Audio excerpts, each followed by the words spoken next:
Welcome to PhD with Woman on It, Hack the Future. My name is Beata Young, and today's positivity hacks delivered will be by our guest, Cristina Márquez.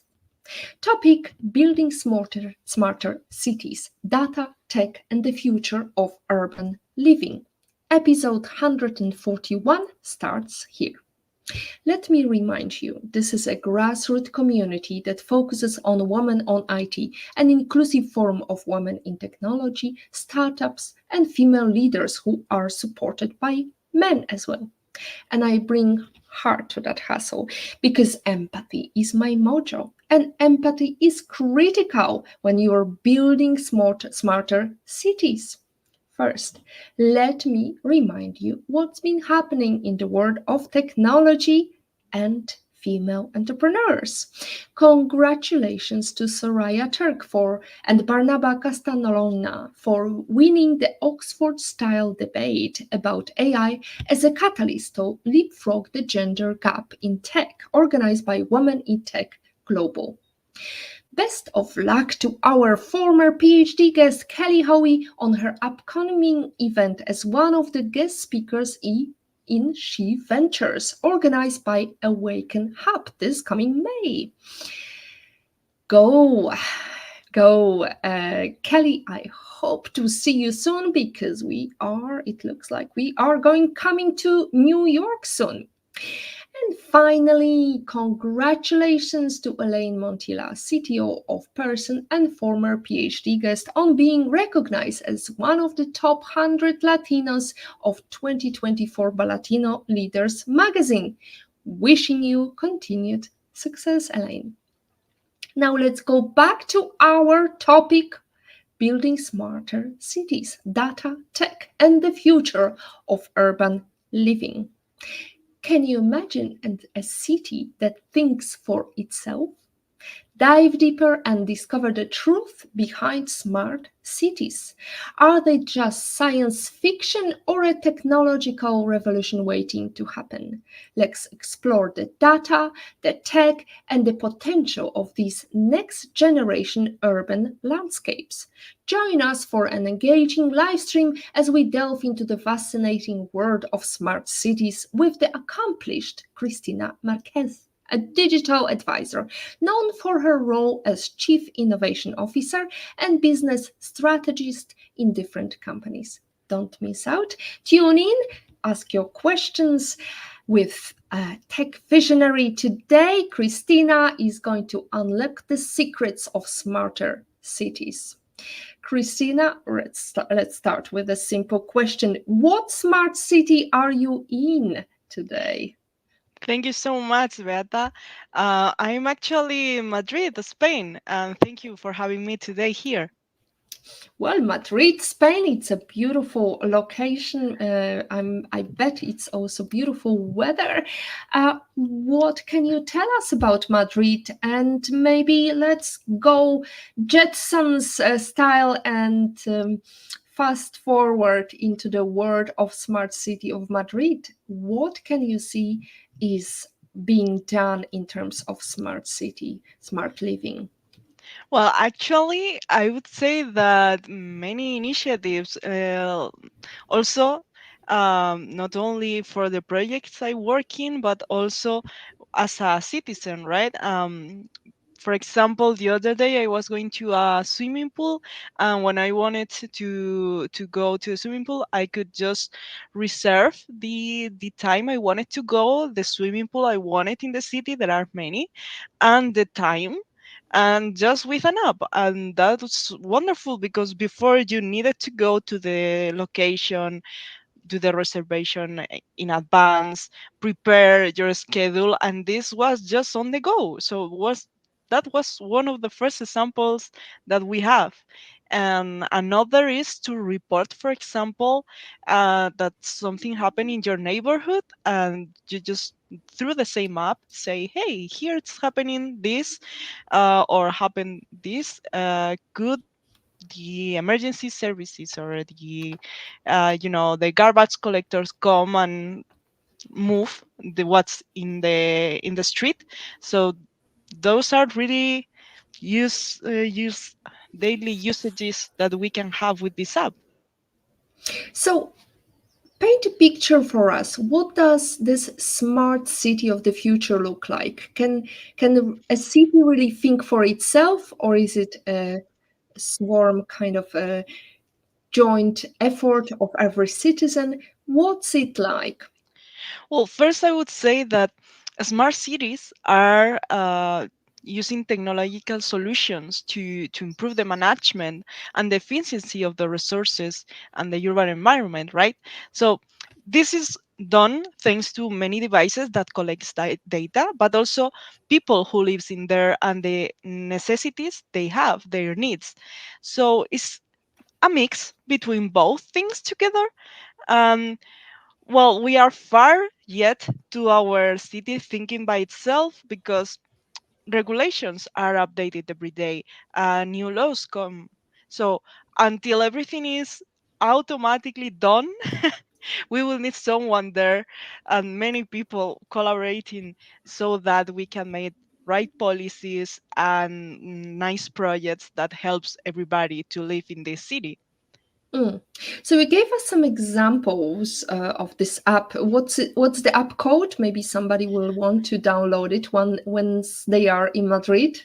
Well, in Madrid, the app I was talking about, let me check the exact name, is called Madrid Mobile, like Madrid Yeah. Mobile. Hmm. It also allows you to do some paperwork through it. So I'm I'm using it lately a lot. Excellent. What kind of paperwork are we talking about? Well, for example, if you move to the city center, you can do some stuff through it. Also, as I said, to register in these sport centers and the swimming pool. I don't know. It's really something that I'm discovering because I was not using it as much before, and every day I discover a new feature. Well, there are, well, for example, let's say if you're using Google Maps, you have to, of course, allow the tracking device to be switched on.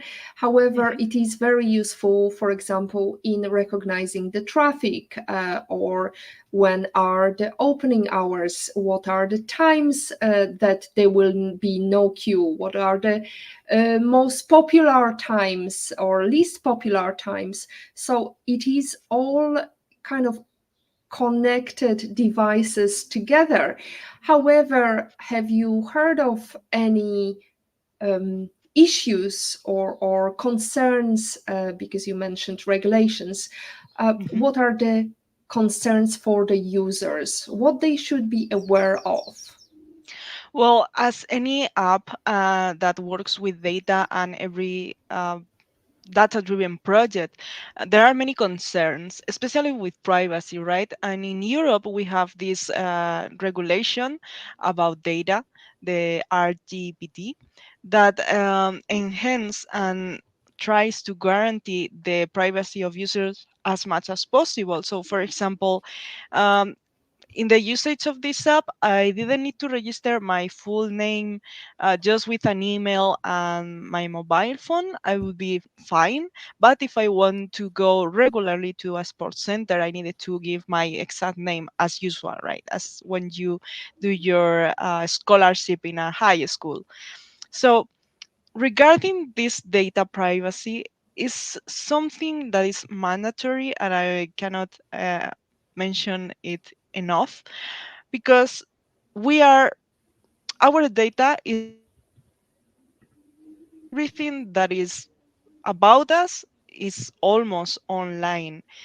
For example, everybody has a bank account and that need to be protected by the bank and your passwords and other security levels and regulations, of course.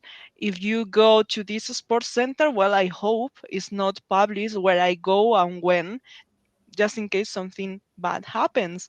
Um, for example, if I go on my car, I use, for example, you said Google Maps or other app like Waze to see the traffic, but my avatar is not who I am and not directly identified. And that's something that all the people in Europe are more conscious after this regulation. Hmm. Are they really conscious though, Christina? Because I read every consent letter, said no one ever. Of course, not everybody knows about it. It's impossible to have everybody conscious about it, but we have done a really good work saying and having informative talks about it, doing research and advising the population how to protect themselves, on how to protect their data. For example, you shouldn't publish a photo with your ID, or this when you go on a flight and you want to publish that you are going to a destination and you have already taken that flight. And the same with all your data. If you protect it first, then you are helping the other system to protect you. So it's a matter of both things working together. Mm. There is always a concern with new technology. What jobs might become obsolete as these smart cities take shape? And more importantly, what new opportunities will this create? Well, smart cities are following mostly the objectives, the sustainable objectives that are worldwide, like efficiency, health, insurance, sustainability, all related to those goals. So mostly those smart cities are going to pursue this kind of projects and are working on having a better life for all the citizens and how to govern it better. Also, bring accessibility to people who need it and have the innovation and the technology that allows to govern it also. So I wouldn't say that these jobs are going to disappear completely, but they are going to adapt and are going to change in the way we know them right now. For example, we already have in Madrid and other cities these cashiers that are automatically when you go to a marketplace, and you maybe don't even need a person who is close to you to help you pay the all the shopping you did. Those places are not so common but exist. Usually when you go to a supermarket there is a person who helps you, and there are other tracks where you can go on your own. So it's not that it has disappeared, but definitely has changed. Why? Because this other person can focus on other tasks at the same time, and I think that's gonna be affecting every job. So to give another example, there are jobs that are related with data that didn't exist before. It's, for example, commented that drones pilots are going to be a tendency in the future. We don't know many people who do that, but trials are already happening. And hence, this job didn't exist. So new ones are coming as well. Right, but let's talk about affordability. Smart Mhm. cities sound amazing, and if anybody of our viewers watched the Jetsons, it looked so funky to get into this flying saucer, and that still seems to be quite a far distant future. Will the smart cities only be for the wealthy? How can we ensure everyone benefits from these technological advancements? Well, that might be the first thinking that we could have when we don't have all the data. As I said, the main goal of a smart city is to improve resource efficiency, reduce pollution, and enhance the urban transportation and also the communication networks, update the infrastructure, and address the needs of its population, because a city without population is not a city. So regarding that, the benefits that a citizen can have are many, from the economic development just by being in the right city in the right moment, and the efficient public utilities, increasing digital equity, security, life quality. So, and this, when I said the right city, I mean the right city to you, because when you are in a city, you might want to move to another one as well. And cities has this kind of accessibility and infrastructures. But it's true that there are many challenges to build these cities, and it's not made from one day to another, and people needs to work together. Basically, we need many people who want to study in technology, for example, telecommunication engineers, IoT engineers, computer scientists, cybersecurity ones. So I'm talking about engineers because I'm an engineer, a telecommunication engineer one. But of course, there is not only a work for engineers, people who manage are there, people who are in charge of the administration, the business. So all of them together are going to build this city. And it's not a matter of who has the resources, because um, at least in Spain, we have a really good education that is mandatory for until the 16 years old, and there are many programs that are helping people to achieve these opportunities.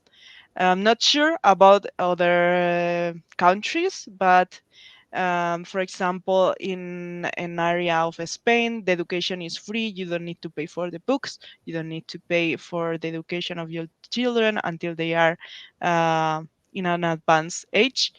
And I know, for example, that in Germany, the tuition for the university is free. Also, the transportation when you are studying. So there are many ways to be in the place of building these cities. Mm. So I actually like I've written down your what you said. A city without population is not a city. Let's go further. A smart city without smart connectivity is not smart city. So in terms of the jobs of the future, I can see, for example, we've seen it firsthand. Congestion and pollution are increasingly a big problem for cities, and moreover, COVID-19 crisis has made many municipalities realize the need for a comprehensive post-pandemic approach to bring commuters back into shared mobility. Now, I know, for example, some countries are suffering power cuts, like, for example, Malta, where I used to live. Some countries do not have, I wouldn't call it smart users of smart devices, but you know what I mean. Not many people know. Not many people use even 10% of the ability of their smart devices. They queue for the latest iPhone, but really, if they use 10% of the ability of that smartphone, that's quite heartening, right? So what should we learn about our devices to become a smart citizen? Well, I didn't know about the Malta issues, but I think this problem is also in other places due to the acceleration that we suffered due to the pandemic. We were not ready for a pandemic happening, and that's what we all live. Everything was kind of working and overworking, even like the network was working fine, but in other places was saturated. New Year's Eve, for example, or when you are in a concert. So sometimes it's just that the forecast of the use of the usage of the infrastructure hasn't been updated accordingly in the time is needed, right? And then smart citizens have to also learn to adapt to that. It would be impossible for a person to use the 100% of their brain the first day. And according to my knowledge, it's not possible to have like the 100% usage, but you need to learn, and you learn to work better as you experience time and events. So this would be the same. Smart citizens will need to face these issues and adapt to them accordingly. An example that I could say is when we establish in our country the smart parking. For example, when you go to the cinema or to a shopping mall. Now we have in some places this smart parking where you see a green light when it's available or a red one when it's not, and also a counter of the free spaces you can go in a row of the parking. So this was made from one day to the other, let's say, because you don't go regularly to the shopping mall and you see it and you don't know how it works, but then you realize, right? It's not that difficult in this case. And the same with the cashiers in the supermarkets. They say, hey, why don't you try this self shopping cashier? And then you do your own shopping. So I would say, just to wrap up, that citizens would be fine. It's not something that they have to worry a lot, but definitely some preparation will help. And this preparation could be just studying a little bit of IT, on how to use applications and how they work. For example, they could also learn about the top cybersecurity trends that are happening and how to avoid this risk, learning from the experiences of big companies or other people experiencing that. All right, let's get our audience engaged. What are some ways that everyday citizens, even those of us who aren't tech gurus, can get involved and contribute to building a smarter future? Give us some examples. What did you like? What you don't like about smart cities? Obviously, security is a big concern. However, if you have some great prime examples or some experiences from the past, do share with us. Now, Christina, what are your examples apart from going to the swimming pool, and how do you get involved and contribute to building a smarter city? Well, I'm thankful for this question because I'm really glad to say that my contribution, especially, has been focused in both the academic part and the industry. First, as a researcher, because I wanted to become an agent of change in telecommunications, and thanks to the PhD, I could contribute to the new 5G networks and how to manage the network efficiently. Plus, when I visited MIT, I could work on urban studies, actually in the Department of Urban Studies and Planning, and there I could also help understanding the sociology part of, for example, in this case, a city that wanted to improve the connection between the buses and the distinct areas between the city so that people could um, integrate better and see if there was differences in the income and the education, and also if there was any kind of segregation there, and how to improve the march of the people so they could balance that differences. So I would say that that was as a researcher. And in the industry, for example, in the different companies I've been working, I have helped, for example, a retail company to improve their business, and helping people finding the how I say it, when you receive the packet at your home to have like a better experience and know better the time it's gonna arrive. Or for example, when you are in a factory, to know when an accident has happened, so everybody has the proper measurements of security in their hand, and they could prepare before going to that section of the factory. Thank you very much, Christina.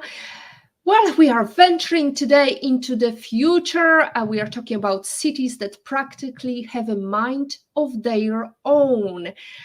Smart cities. We have a great question coming from Patrick, because if we are talking about mind of their own, he raised a very interesting topic. Interesting discussion. Love using technology, but given the utter incompetence of most municipalities I have ever lived in, the idea of giving more power for their totalitarian remit is worrying. Now, his question is what can be done to restrict the power of the smart city operator to prevent dictatorship? Giving away liberty to have better access to parking spots is a poor trade, I fear. I completely understand this question.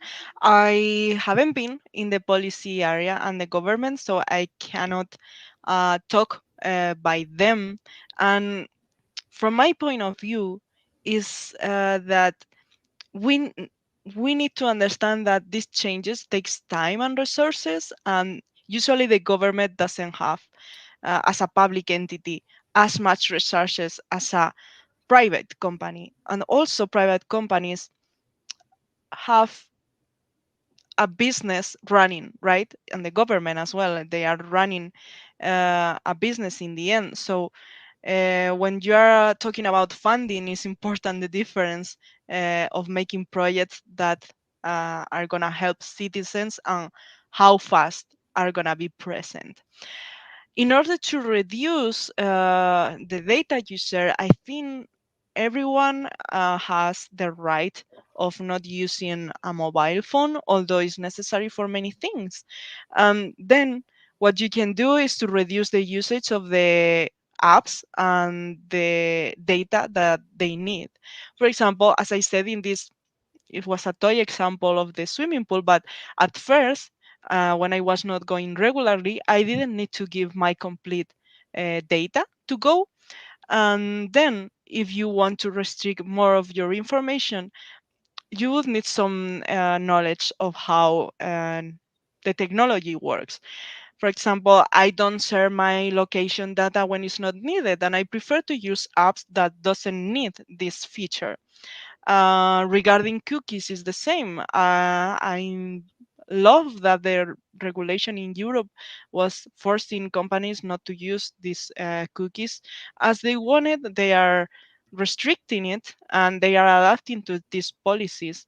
But of course, when you are agreeing to the terms and usage of the app, you know that your data is going to be used, and how they use it is something that the business do. um, and we cannot do that. We cannot avoid that if we want to use that app. For example, when an app of a bank requires also my location, I say no, I won't share my location. And if I want, I will share my I will use the website, and still you'll be kind of located because everything in the internet has an IP, address, and then they will know from where you connect. But also you can use a VPN, a virtual private network, to avoid that and have more privacy. So in this case, you will need some base and knowledge about how to work on that. But I think the benefit of sharing data when you know is going to be well used is what makes your life simpler and better. And that's what I try to remark when I do these informative talks. Sharing your data consciously is important because it's not only for you, but of course, misusage of data could happen, and that's the importance of being careful with this data. So I completely understand the concern of of this person. Mm. Now, Christina, you talk about being doing studies, PhD studies, and also being part of MIT program. What inspired you to become involved in the realm of smart cities and urban innovation? Well, I think it was not straightforward in the beginning. I mean, my passion of becoming an agent of change on the internet was since I was little. I just came at the series. I saw a TV series that involved internet. Many futuristic things, and fell in love with that, and then is when I decided to pursue a telecommunications engineer career. And then when I was doing my studies in telecommunication, loving technology as well, everything related with new things, right, was something I wanted to take part on. um, when I had the opportunity to pursue my PhD, there was this dataset that allowed me to understand better the trends on mobile application usage, and I was so happy to work on that, and I could do many things that also are gonna help the connection and the management of the network in the future. So it was kind of what happened with following my passion, but also a combination of what I saw during the career and having the opportunity to take part on an interesting project. Then the rest is history. I wanted to continue in this area and involve myself in projects that are similar, and the rest is history, really. Mm. So you've traveled quite a bit, Christina. What advancement would you like to see in Europe that you have not seen, but you've seen, for example, in America? That's a really good question. I really haven't traveled that much, I think, because many things are specific on the location due to the circumstances and the people who live there. I could say that some things that we have in Europe, I would like to have them in the US, for example, others in Asia. So there are many things. But one example could be um, when I arrived to the US, I was surprised that there was many information available everywhere, and I found it difficult to be in other places. For example, when I visited London, I went to the subway, and compared to the subway we had in Spain called Metro, was kind of difficult to understand. I mean, not that difficult, but I saw that the translations were better from my point of view in Spain and easier to understand. When changes happen on the network due to unexpected circumstances, it was more advice and more help here than in others. But for example, I would love to have the punctuality of Swedish trains in Spain. That is an example that could be like really easy, but yeah, I would love that. And in the US, hmm, probably I would love to have simpler procedures when you go to a bank, for example, or you go to do some paperwork. But I think that the administration in Spain has the same issues. So I wouldn't say which one is better than the other, honestly. Mm.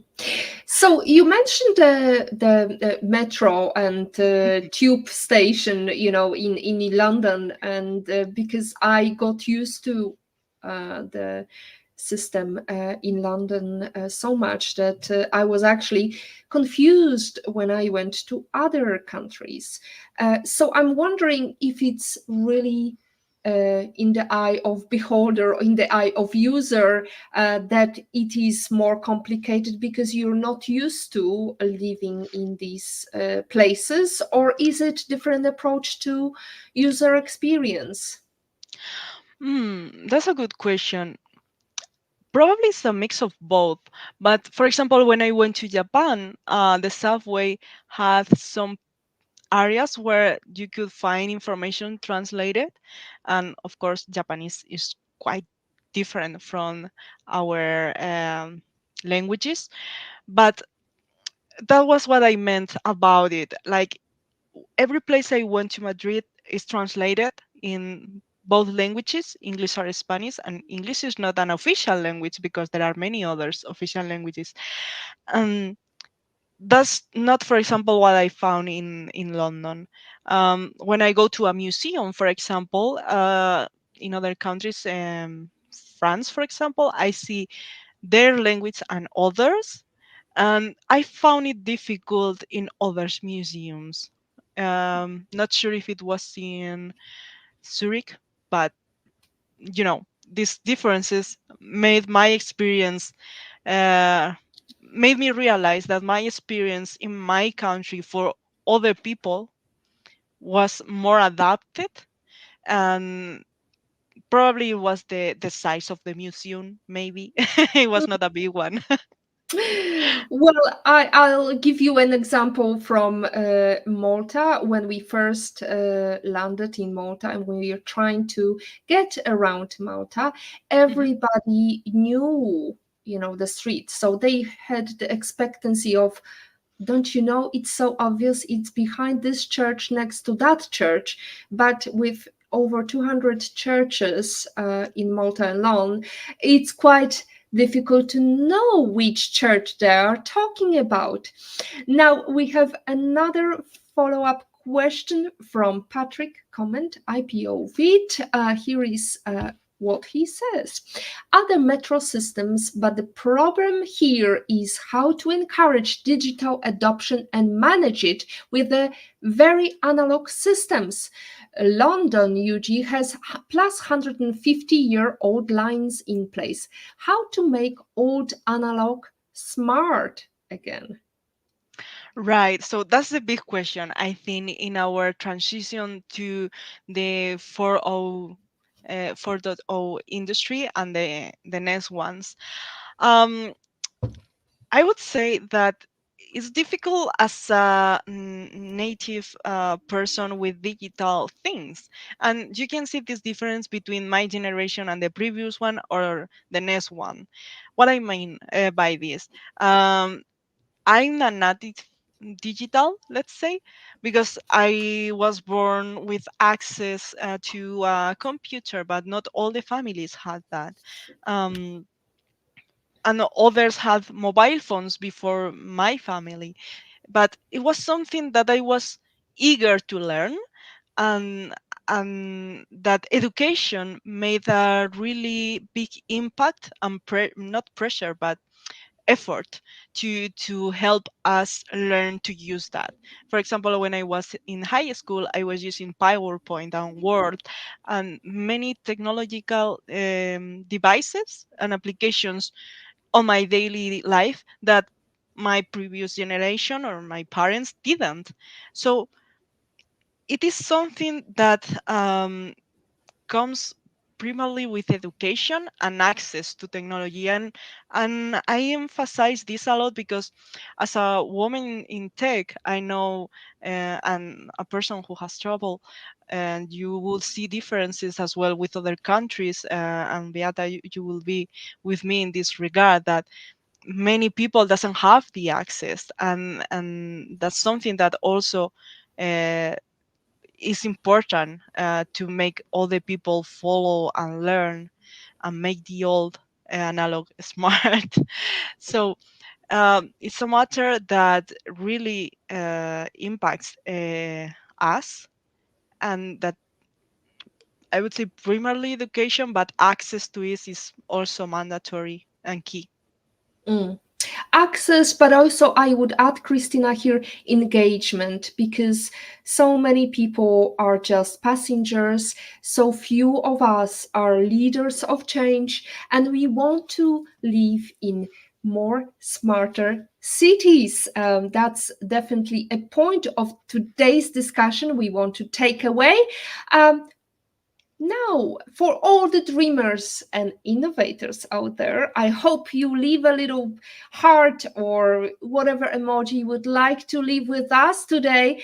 But maybe you could share, what advice do you have for those who want to be part of building these smart cities of tomorrow? Maybe you have some experience that you would like to share with us today, or some suggestions.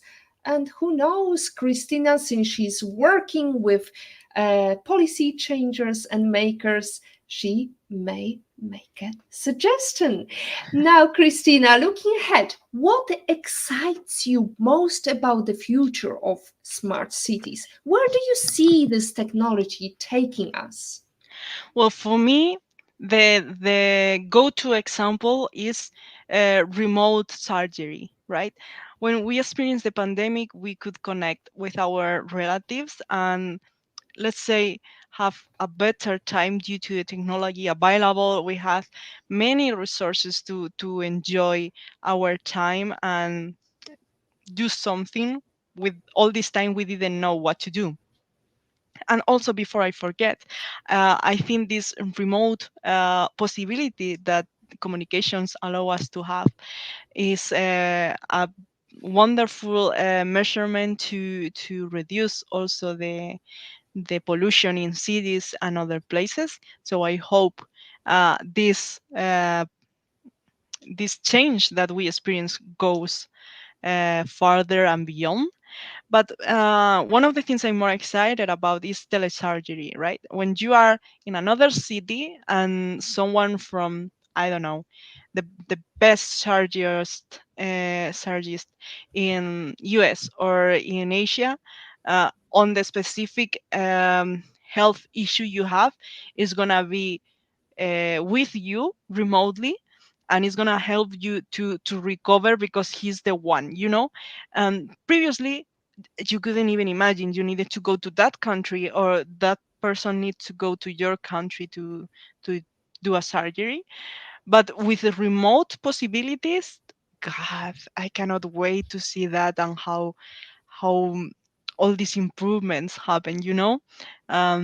Because sometimes you need to move from one city to another because this service in health is not available, and with this we could do much better, and I'm sure it's gonna be a mind-blowing thing. Absolutely. So here is a great quotation today. Building smart city is not just about building infrastructure. It's about building communities.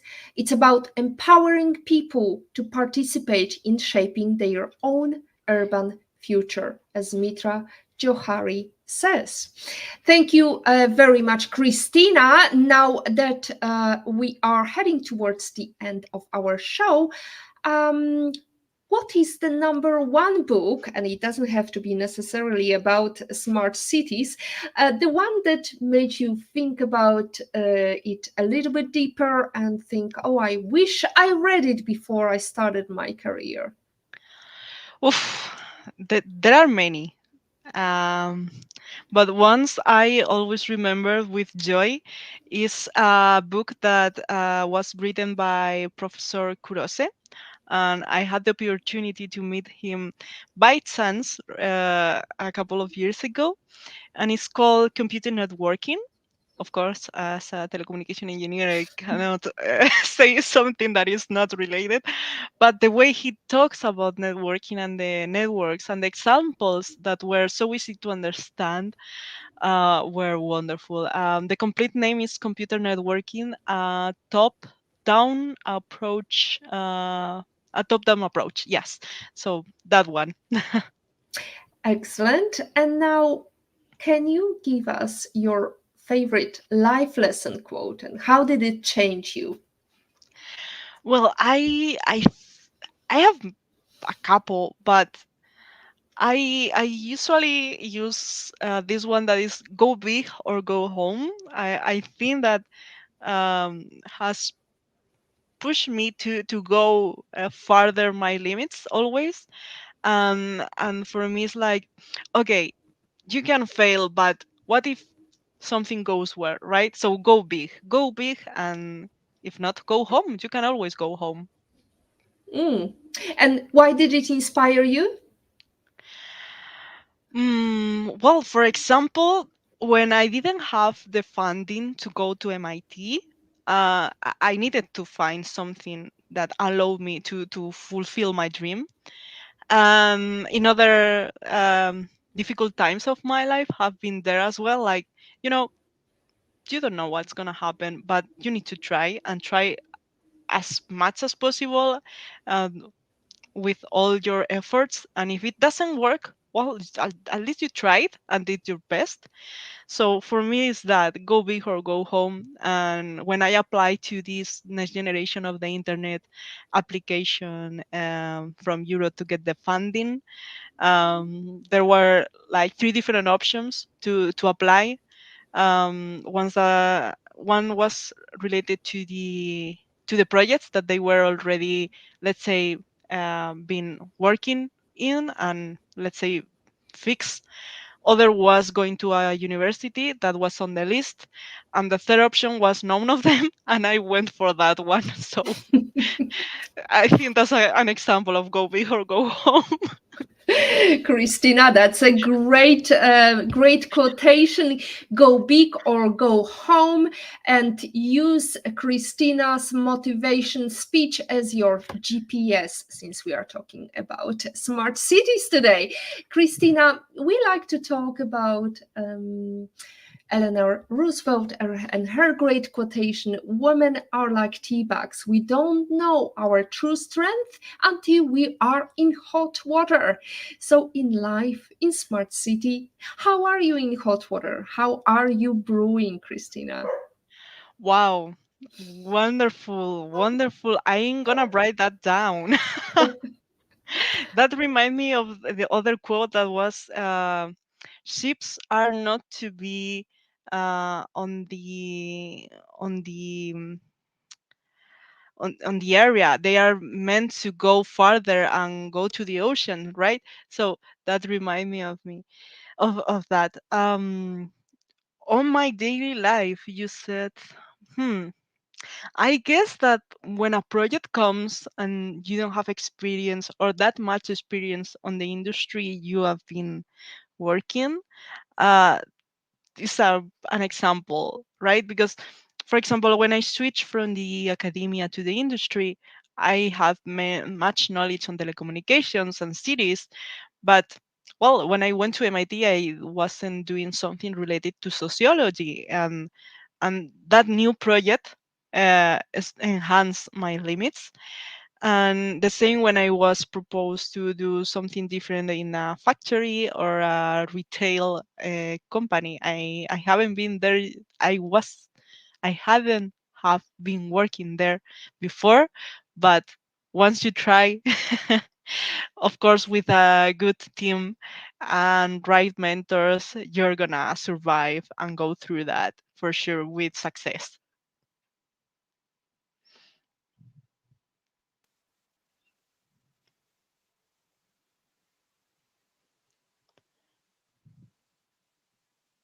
Oh, I cannot hear you.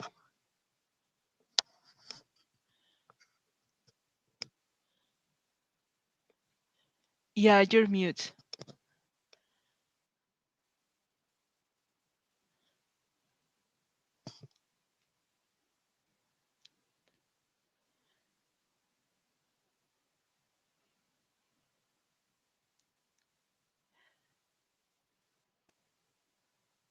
Maybe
Hello, one, two, three. Yes, yes, I can hear myself. Sorry about that. For some reason, we had some problems here. Christina, I'm back. I hope we didn't lose our audience.